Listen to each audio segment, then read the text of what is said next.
cambios maternos durante el embarazo. Les he traído un súper extracto y la parte más importante de lo que sucede en la paciente gestante durante el embarazo.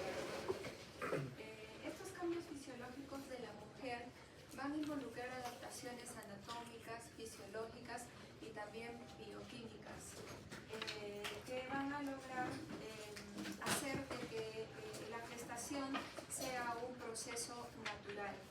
Cuando estos cambios fisiológicos no se dan como deberían darse y son interrumpidos o son afectados por alguna alteración como una enfermedad, es que surgen los problemas para tener tantos altos riesgos obstétricos y tantas complicaciones en los productos.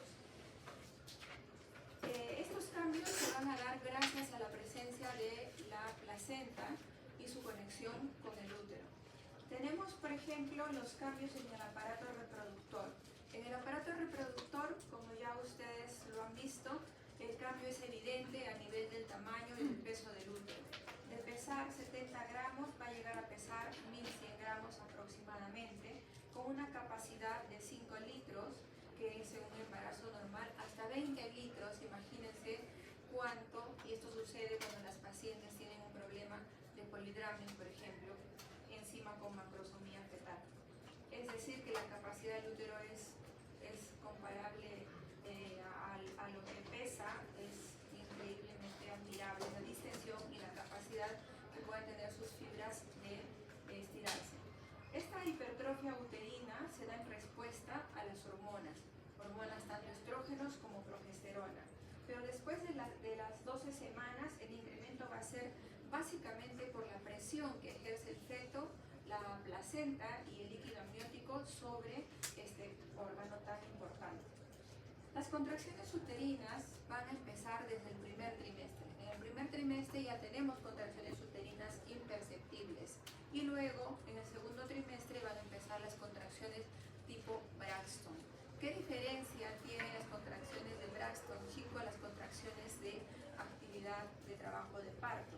Son indoloras, son contracciones irregulares, ¿no? Son contracciones que no tienen una frecuencia rítmica y la paciente muchas veces puede sentir un poco de dolor, pero no va a haber regularidad, ¿no? Últimamente estamos viendo pacientes que vienen por dolor y no hay cambios cervicales, etcétera, no sé, pero sienten dolor y son las contracciones de Braxton. Para ello hay que hacer una buena anamnesis a la paciente y un buen examen físico y realizarle también un monitoreo fetal. El monitoreo fetal idealmente debe realizarse después de las 28 semanas, que es para bienestar fetal, pero ustedes han visto que también se registra la contracción uterina. Eso nos ayuda para ver si hay dinámico o no. Y las contracciones de Braxton no son perceptibles al tocómetro cuando se coloca una paciente para esto, y también podrá servir de ayuda. En relación al flujo útero-placentario, este flujo pues es lo más importante, ¿no? Es, digamos, el punto de partida de la conexión entre madre y feto, que va a permitir un intercambio de oxígeno, de CO2, de aporte de nutrientes, ¿no? Y que también puede permitir el paso de otras sustancias o partículas, como por ejemplo virus y otro tipo de infecciones. Sabemos que las bacterias no pueden atravesar la placenta. El contagio de un recién nacido por su madre con una infección no va a ser por vía placentaria en cuestión bacteriana, sino va a ser por contacto de mala higiene de las manos. Pero los virus sí atraviesan la placenta, y otras partículas también, y hormonas también, por ejemplo la insulina, ¿no? Que puede atravesar la placenta, y cuando está aumentada y una resistencia a la insulina va a ocasionar macrosomía fetal. Igualmente la glucosa en exceso va a producir una macrosomía fetal, que esto se da en las pacientes que tienen problemas de obesidad o una mala alimentación. La perfusión placentaria depende del flujo sanguíneo de las arterias uterinas. Por supuesto que sí, por eso es que la evaluación de las arterias uterinas ahora con una ecografía Doppler es muy importante en el control y el crecimiento del producto fetal, para poder evidenciar y diagnosticar precozmente una insuficiencia placentaria, una restricción del crecimiento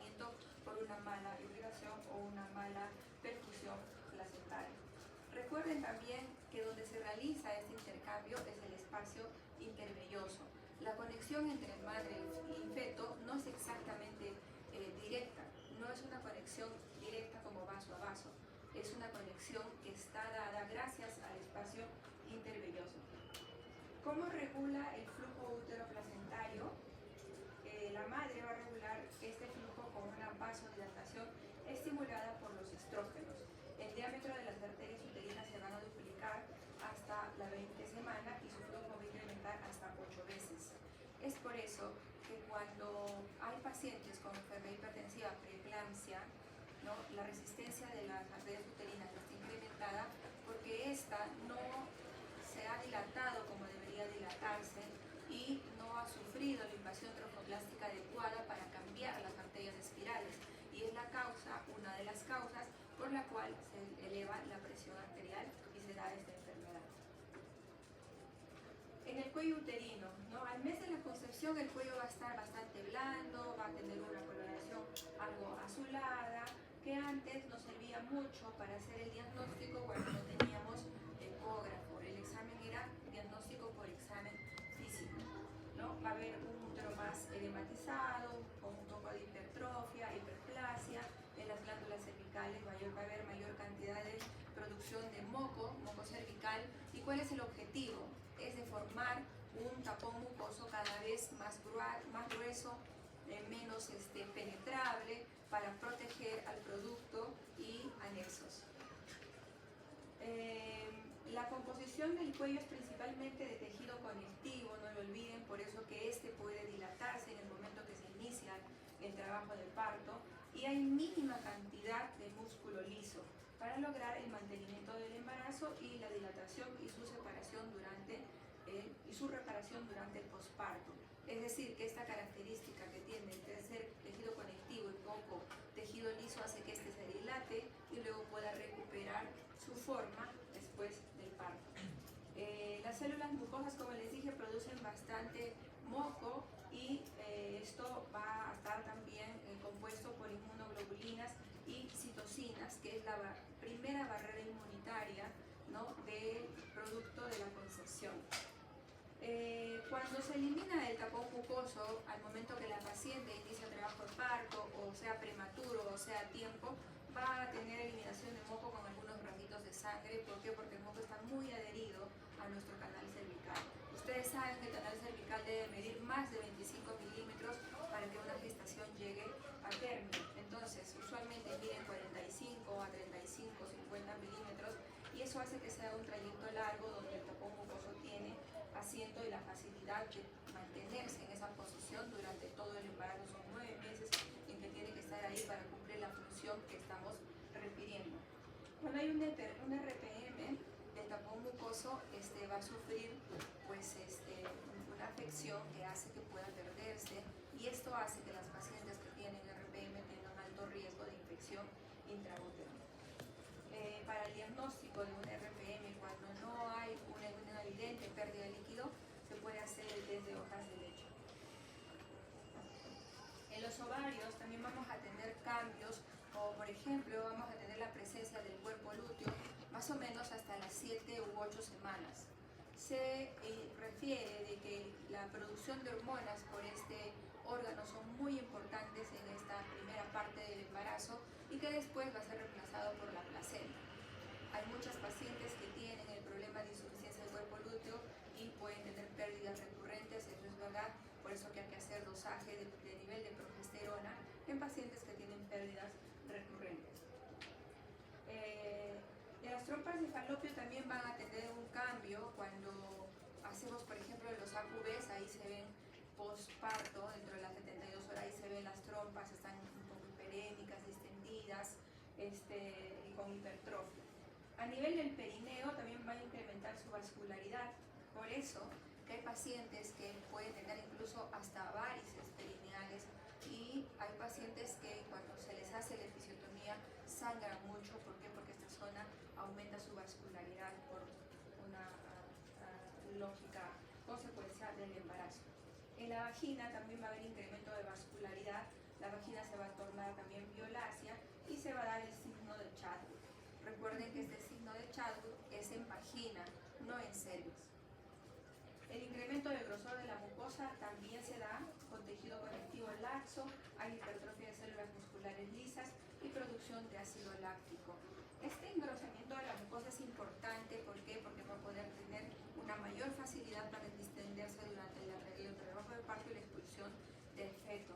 Y esto, cuando la paciente no es de forma adecuada, no tiene genéticamente una buena predisposición a una distensión vaginal, es que se dan con mayor frecuencia desgarros vaginales sin que haya otro factor de riesgo, como por ejemplo un feto macrosómico o una distosia de presentación. El pH vaginal en el embarazo es un poquito bajo y eso es lo que puede ocasionar muchas veces infecciones muy frecuentes y encima persistentes en la paciente embarazada. Y eso es lo que tienen que saber, porque hay pacientes que embarazadas tienen infección y no curan con el tratamiento. Entonces tienen que explicarles por qué. Entonces es preferible que eviten las relaciones sexuales porque eso va a aumentar el problema en la paciente. A nivel de la piel, la paciente va a tener un incremento de la vasodilatación, porque pues ustedes saben que de las dos hormonas, progesterona y estrógeno, va a aumentar un poco más la progesterona. Y esta va a hacer de que los vasos estén un poquito más dilatados a nivel de la piel para que la paciente no tenga demasiada calor, ¿no? Y incluso algunas tienen síntomas tipo bochorno, ¿no? Y no toleran la calor y están un poco descubiertas. Por ese motivo por el que el flujo sanguíneo en la piel está incrementado en el embarazo. Las estrías pueden ser rojizas, esas son las estrías recientes que pueden presentarse tanto en el abdomen como en las mamas y en algunas pacientes incluso pueden presentarse en los muslos. Para evitar la presencia de estas estrías ya tenemos opciones como recetar crema antiestrías después de las 12 o 18 semanas o de lo máximo después de la ecografía morfológica. ¿Para qué? Para que pueda evitarse la ruptura de las fibras de la piel de colágeno y pueda evitarse las estrías. Ahora, las estrías cuando son blancas son estrías antiguas. Cuando se toma esta precaución, realmente las pacientes no llegan a tener estrías. Un punto. Y el otro punto es que evitemos que el incremento del peso de la paciente y del feto sea excesivo. El percentil que debe manejar un feto, ya lo dije creo antes, es entre 30 y 70%. ¿No? Eso es lo ideal. Y como tenemos ahora curvas de crecimiento en las computadoras, vamos viendo cómo está yendo el crecimiento del feto. Entonces eso es importante que siempre lo conversen con las pacientes de manera constante porque hay mucha obesidad. Los melanocitos van a estar estimulados en el embarazo y esto va a ocasionar que haya algo de hiperpigmentación de la línea alba, ¿no? Va a tener un poco de cloasma del embarazo, pero no hay que confundir esta hiperpigmentación con la presencia de acantosis. Ahora hay muchísimas pacientes obesas con resistencia a la insulina y con acantosis. Eso no es normal. Luego pueden haber angiomas que son arañas vasculares en las palmas de las manos, ¿no? Un eritema palmar también, pero es bastante raro. Yo la verdad hasta ahora no lo he visto. Angiomas y eritemas que carecen de importancia clínica y desaparecen después del parto. Hay que saber que estos angiomas y eritemas, cuando una paciente está gestante, hay que preguntarle si tuvo antes y si no lo tuvo, pues es algo normal que solo hay que observar y decirle que va a desaparecer. Porque muchos pacientes que tengan les van a preguntar y ustedes tienen que saber contestar qué es lo que va a pasar luego, qué es lo que tienen que hacer. En las mamas, en el primer trimestre, las mamas van a tener mucha sensibilidad, las mamas van a tener parestesia, muchas tienen dolor, muchas tienen prurito, ¿no? Entonces, ¿por qué? Porque las mamas están cambiando, no tanto glandularmente, ¿no? Como a nivel intersticial. En el segundo y tercer trimestre, las mamas ya van a estar de mayor tamaño y muchas pacientes ya tienen incluso secreción láctea. Hay que trabajar en estas pacientes la formación de los pezones y eso se hace en el proceso de psicoprofilaxis. Ahí les enseñan a formar un poco mejor los pezones, hay diferentes técnicas, eso es importante para que sea una lactancia adecuada. El tamaño de las mamas no guardan relación con secreción láctea, eso acuérdense, no es porque una paciente tenga mayor cantidad de mamas en el embarazo van a tener mayor cantidad de leche, no es así. Es más, muchas pacientes que tienen mamas grandes no tienen producción de leche. ¿Por qué? Porque su tejido predominante es el tejido adiposo más que el tejido glandular. Dentro de los cambios metabólicos hay un aumento de peso que se va a atribuir al útero, al feto, al líquido amniótico y también a retención de líquido. Sabemos que en las mujeres siempre va a haber retención de líquido en un porcentaje, pero no de forma patológica como sucede en las pacientes con enfermedad hipertensiva del embarazo. Va a haber también este depósito de grasa y proteínas nuevas que van a servir de reserva para la madre. El incremento de peso en el embarazo, acuérdense, es de 6 a 16 kilogramos, es el rango que se maneja.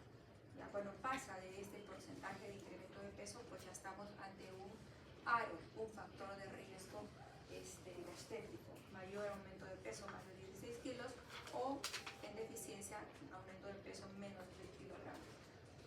En cuanto al metabolismo del agua, se va a dar un descenso de la osmolaridad plasmática y va a haber secreción de vasopresina. En total, el agua acumulada en el embarazo es de 6.5 litros. 3,5 litros va a ser por agua del feto y placenta y líquido, y 3 litros por el volumen sanguíneo y el útero y las mamas. ¿Por qué se aumenta el líquido, el volumen sanguíneo en la mujer? Porque tiene que estar preparada para el momento que se dé el parto, porque va a haber sangrado en el momento del desprendimiento de la placenta.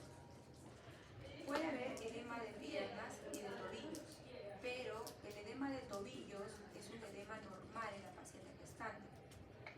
Pero si se da un edema que sube el tercio inferior de los miembros inferiores y se acompaña de otras alteraciones como hipertensión, etcétera, ya se convierte en un signo patológico. Recuerden que ahora, dentro de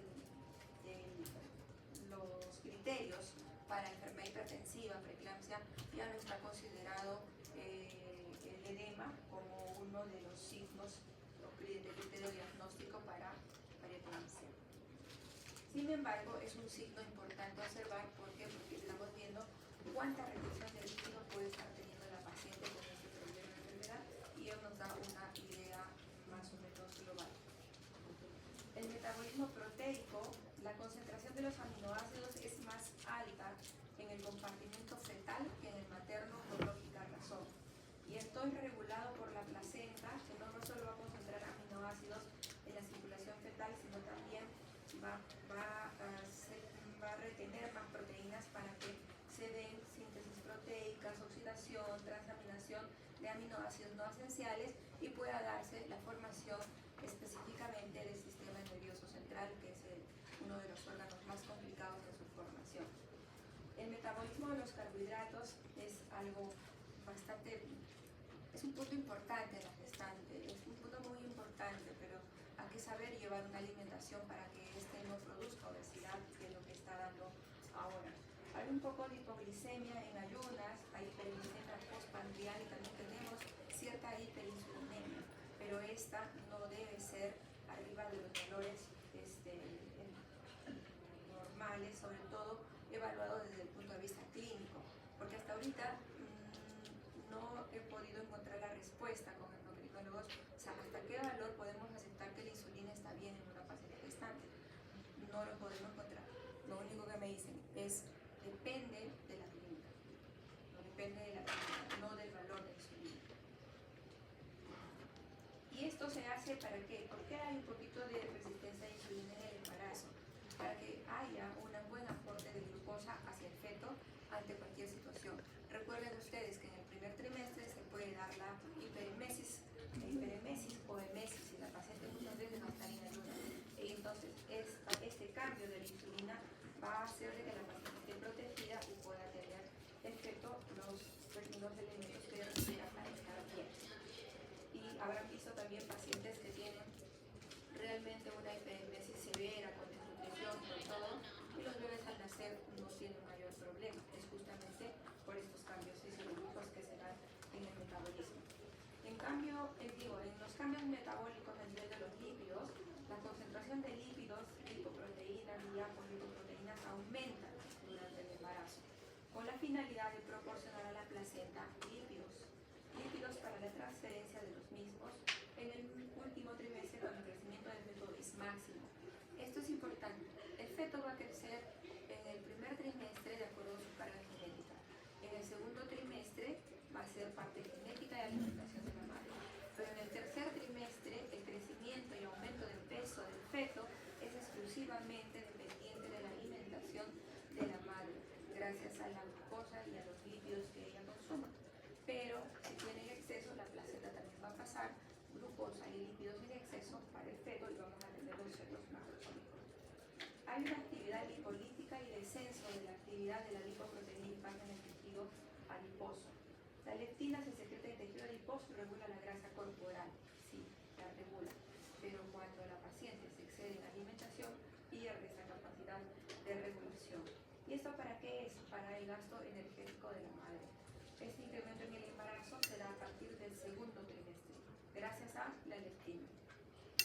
La grelina es secretada por el tejido adiposo y interviene en el crecimiento fetal. Se expresa en la placenta y regula la secreción de la hormona de crecimiento. Acuérdense de esta hormona, es muy importante. En cambio, electrolíticos y minerales, la filtración glomerular tanto de sodio como de potasio van a aumentar, pero también va a aumentar la reabsorción tubular. Y entonces los niveles de estos se van a mantener normales. Pero cuando hay una patología, pacientes que presentan hipocalemia, hiponatremia, no son pacientes que pueden tener el problema y complicación de un vómito fetal por este trastorno hidroelectrolítico. El nivel de calcio total disminuye en el embarazo, pero el calcio libre se mantiene igual. El que disminuye es el calcio que está unido a las proteínas. Se duplica la absorción de la vitamina D3, sobre todo en las pacientes gestantes, por técnica razón también, adolescentes, porque estas pacientes están en pleno proceso de crecimiento, fortalecimiento óseo, y pues no tienen la cantidad suficiente como para aportar a los productos. Por eso que en ellas esta hormona está un poco más elevada. El nivel sérico de magnesio también va a disminuir, por eso que en los multivitamínicos tenemos la composición y tenemos todos estos componentes que necesita, tanto vitaminas como minerales, para mantener una homeostasis materna y por tanto fetal. El fosfato disminuye su valor al interior de lo normal y no hay otros cambios significativos, solo mayor requerimiento de fierro. Entonces, de todos los cambios a nivel de electrolitos y minerales, el que más cambios sufre es el fierro. Entonces, como han visto ustedes, pues hay que administrar fierro a los pacientes desde que se sabe de que está embarazada.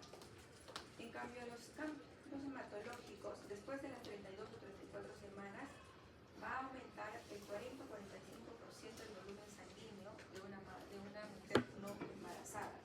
Y hay disminución de la hemoglobina y hematocritos. Hay una discusión muy importante acá, que muchos refieren de que la anemia que pueda tener una paciente gestante, la disminución de su hemoglobina, es por la hemodilución y otros por deficiencia, ¿no? Hay trabajos que dicen que es por una cosa y otros que es por otra. Finalmente no se ponen de acuerdo, pero la idea es que de una u otra forma mantengamos a una paciente con una hemoglobina en el mejor nivel de acuerdo a la altura sobre el nivel del mar.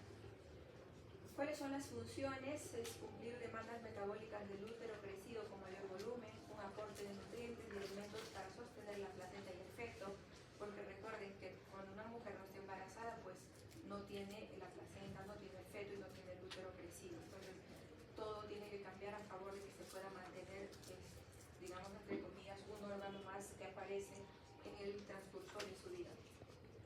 Para proteger a la madre y del feto de efectos nocivos, de disminución del retorno venoso, por ejemplo, y salvaguardar a la madre contra los efectos adversos de la pérdida sanguínea durante el parto.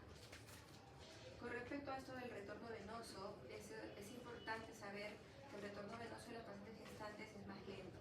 Por tanto, una paciente que está mucho tiempo echada, al pararse tiene que elevarse de manera progresiva, primero sentada y luego recién caminar. Por eso han visto muchas pacientes que pueden tener problemas de síncope cuando están, por ejemplo, para ecografías.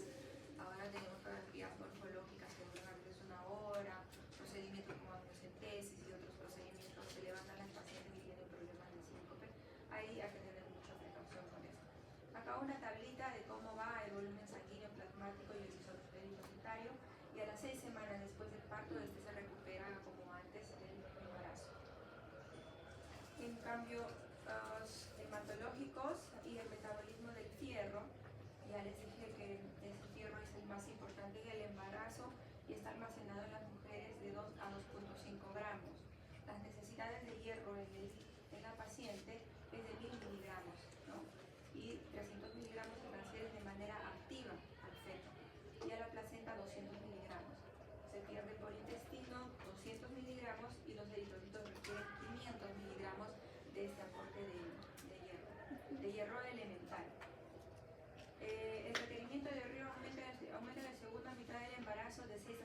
miligramos por día.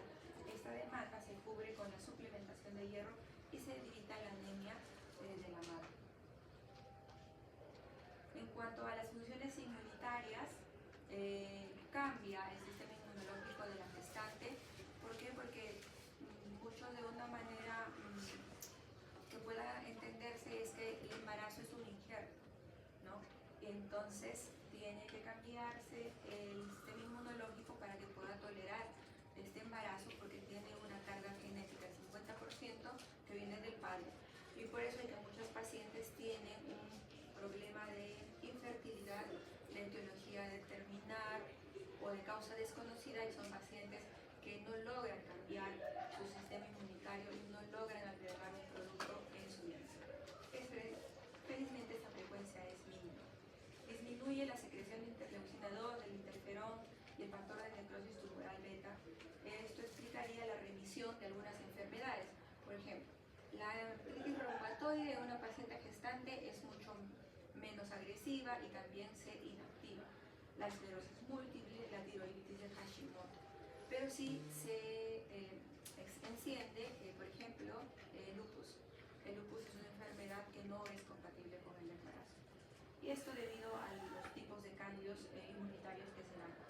Otros cambios que pueden verse son regulado el TSH2, incremento de interleucina 4, 6, 13, que aumenta 10 veces más la inmunoglobulina G y A, y la interleucina 1B a nivel del tronco cervical. Sí, porque la inmunoglobulina G y la inmunoglobulina A van a ser las inmunoglobulinas que van a ayudar a defender al bebé y sus alimentos de placenta y anexos.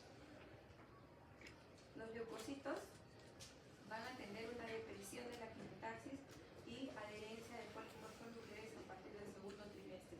La activación de los neutrófilos está liberada. Los leucocitos en las gestantes pueden estar de 5.000 a 10.000 por microlitro, pero durante el trabajo de parto y el puerperio esos pueden subir desde 15.000 hasta 16.000 hasta 25.000. Por eso que cuando tienen una puérpera con leucocitosis y no ha tenido un trabajo prolongado, un tanto repetido, no tiene factores de riesgo para una infección, ni tampoco tiene signos de infección, hay que esperar a que se regule unas 48 horas y repetir los leucocitos, y en la mayoría de pacientes van a salir normales. En el segundo trimestre se elevan los granulocitos, los linfocitos TSD8 y disminuyen los linfocitos TSD4 y monocitos. Por eso que hay pacientes que tienen una mayor facilidad de adquirir ciertas infecciones, porque por estos cambios que se dan en nuestro sistema inmunológico. Los marcadores inflamatorios son los PCR, BCG, porque estos marcadores son utilizados, por ejemplo, en pacientes que tienen RPM.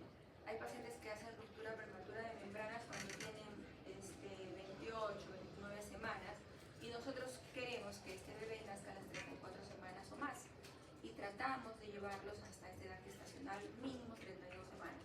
¿Y cómo se controla a estas pacientes que tienen RPM y que tenemos que adelantarnos a saber si están por hacer una infección?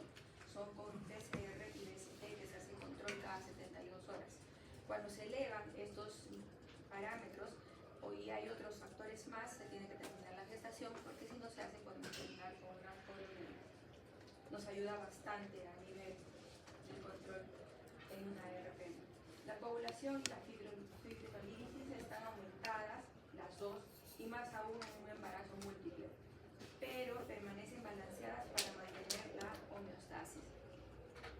Cuando se rompe esta homeostasis, pues vamos a tener problemas de trombosis y otros problemas más de sangrado, etcétera, cuando se rompe este equilibrio entre ambos mecanismos.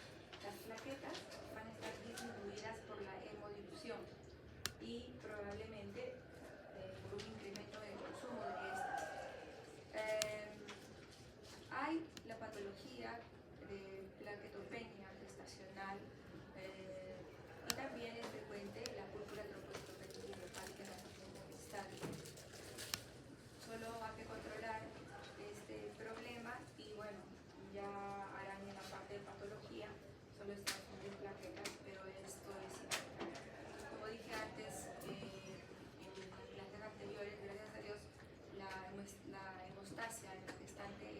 básicamente por contracción de las fibras musculares. Pero cuando se da un sangrado por otro motivo, por ejemplo placenta previa, todavía no ha salido la placenta, pues puede haber un sangrado tan importante que la paciente puede perecer. Por eso que ahora se ha cambiado la cirugía. Antes era que tú sacabas al bebé y luego sacabas la placenta. Ahora hay otra técnica que consiste en hacer la ligadura de uterinas y inmediatamente haces la extracción del feto. Tienes como menos de 5 minutos para sacar al feto después de hacer la ligadura de las uterinas. Y esto ha disminuido bastante la mortalidad materna por placenta previa con acretismo placentario. A eso me estoy refiriendo. Porque las pacientes con placenta previa que no hay acretismo no tenemos que hacer una operación de feto. El vaso también va a crecer un 50% al final del embarazo. En relación al aparato cardiovascular, ya hemos mencionado algunas cosas, pero acá el gasto cardíaco va a aumentar desde la 5ª semana, ¿no? Y se refleja con el descenso de la resistencia vascular sistémica y aumento de la frecuencia cardíaca. ¿Qué pasa? Esto explica por qué algunas pacientes gestantes, cuando están empezando su embarazo, refieren que tienen sensación de desmayarse y encima les encontramos una presión mucho más baja de lo normal. Ellas tienen una presión 110, 70, normalmente van a registrar presiones de 90, 60. ¿Y por qué se hace esto? Porque la primera oleada de la invasión tromboblástica se da en este tiempo y que tiene que haber menor resistencia en los vasos sanguíneos. Entonces, por eso es que disminuye la presión y esto nos ayuda a que el bebé pueda adherirse adecuadamente al útero y también empezar a hacer la conexión con los vasos sanguíneos del mismo. A las 10 o 20 semanas inicia la expansión del volumen plasmático y la precarga se incrementa. Pues a las 16 semanas se da la segunda invasión tromboblástica para las arterias espirales. Es por eso que las pacientes con riesgo de preeclampsia, con muchos factores de riesgo de preeclampsia, se tiene que dar aspirina para hacer de que esta resistencia, si la tuviera aumentada, pues baje y pueda darse bien la invasión tromboblástica y se puede lograr la dilatación de los vasos espirales y poder tener un buen flujo sanguíneo y una baja resistencia. A nivel del corazón, vamos a ver cambios anatómicos como elevación del diafragma por lógica razón y se va a desplazar el corazón hacia la izquierda y arriba. Algunas veces puede encontrarse cierta cardiomegalia o cierto derrame pericárdico. La verdad que es muy raro, nunca tampoco lo he visto. No va a haber cambios en el electrocardiograma y el 20% de pacientes pueden presentar un soplo sistólico transitorio. Eso sí lo he visto en algunas pacientes y más aún cuando tienen anemia. En cuanto a la función hemodinámica, en el embarazo avanzado se incrementa la frecuencia cardíaca, el volumen por latido y el gasto cardíaco. Así es, van a ver que cuando lleguen las pacientes al consultorio van a llegar con frecuencia cardíaca de 96, 86, ¿no? Y uno dice, ¿por qué tiene la frecuencia cardíaca así? Es porque es un cambio normal a la final del embarazo. La resistencia vascular sistémica y vascular pulmonar van a disminuir en forma significativa. La presión capilar pulmonar y presión venosa central no cambia. El embarazo no ocasiona alteraciones de la función ventricular aún a pesar del incremento del gasto cardíaco. Qué maravilloso que es el cuerpo y qué maravilloso que es la naturaleza, que a pesar de estos cambios que hemos conversado, el ventrículo no va a sufrir cambios. Pero también es una lógica explicación porque, claro, el gasto cardíaco no ha aumentado en la paciente como cuando le damos mucho líquido a una paciente no gestante, le administramos tanto el líquido que vamos a causar un edema pulmonar. Pues en el caso de la embarazada no se da. ¿Por qué? Porque tenemos otro espacio que está irrigando. Entonces el gasto cardíaco que se elevó fue para cubrir al embarazo, ¿no es cierto? Entonces por eso que el ventrículo no sufre cambio. La circulación y la presión arterial van a disminuir. Luego hablamos del péptido natriurético auricular. Este regula el volumen sanguíneo mediante inducción de la natriuresis. Diuresis y relajación del músculo liso vascular y no cambia sus valores pregestacionales. Las prostaglandinas, su incremento van a regular el tono vascular. Estas prostaglandinas tienen mucho que ver en la fisiopatología de la preeclampsia. Cuando hagan preeclampsia van a ver la fisiopatología y la función que cumplen estas en esta enfermedad.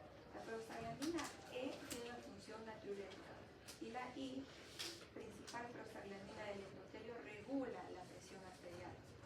Por eso que les decía que en los pacientes que esa prostaglandina no tienen un equilibrio es uno de los factores que explica por qué las pacientes presentan periano. Función del endotelio también lo protegen y producen resistencia a la angiotensina. ¿Para qué? Para evitar la hipertensión. O sea, todo el tiempo el cuerpo de la mujer está buscando evitar la hipertensión, está buscando evitar aumento de resistencia, ¿no? Y cuando no se logra esto, pues es que se desarrolla la enfermedad hipertensiva en el embarazo. La endotelina E1 es un vasoconstrictor producido por las células endoteliales del músculo liso vascular. Esta va a regular el tono vasomotor local, estimulado por la angiotensina 2, arginina, vasopresina y trombina. Otras endotelinas estimulan el péptido natriurético auricular, la aldosterona y las catecolaminas. Esto es para mantener el equilibrio. Y el óxido nítrico es un potente vasodilatador. Es otro de los actores en el proceso de preeclampsia. Está alterado y va a modificar también la resistencia vascular en el embarazo. ¿Perdón? Ah, ya le toca.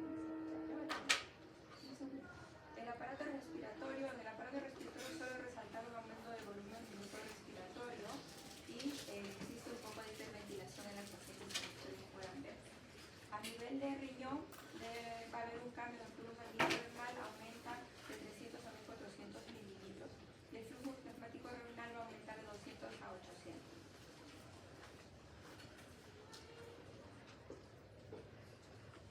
En el aparato digestivo suelo resaltar que la motilidad intestinal